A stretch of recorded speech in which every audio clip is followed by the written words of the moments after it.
Bonjour et bienvenue à la Cité des Congrès à Nantes où le groupe Consultim débutait ce matin sa grande tournée nationale de janvier.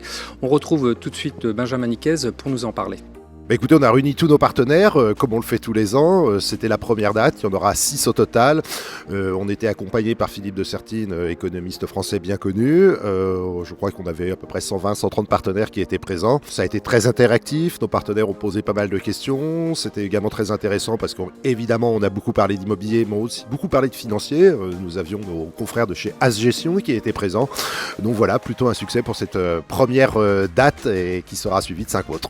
Ce que j'ai voulu faire passer comme message ce matin, c'était l'idée que nous sommes dans une décennie de changements absolument stupéfiants, incroyables à l'échelle mondiale, à l'échelle économique, et notamment dans un contexte financier extraordinaire, qui est le contexte de taux non seulement bas sur le monde entier, mais en Europe de taux négatifs, ce qui est une situation qu'on n'a jamais vue d'un point de vue historique, avec des conséquences quand même très lourdes et sur la finance, et sur la manière dont on doit penser la gestion de son investissement dans le futur.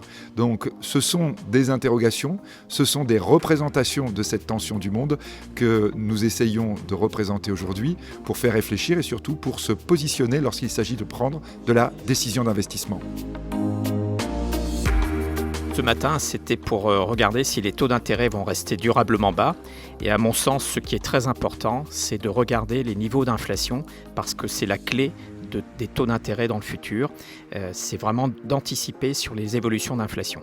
Le message principal dans le thème de cette conférence était sur les taux négatifs, c'était de montrer qu'il y avait des classes d'actifs un petit peu différentes des classes d'actifs traditionnelles, comme le crowdfunding, qui permet aujourd'hui à des investisseurs privés d'aller chercher du rendement, et notamment grâce à cet effet taux négatif, sur des classes d'actifs comme l'immobilier ou la croissance des PME que l'on peut éventuellement présenter sur Finpal.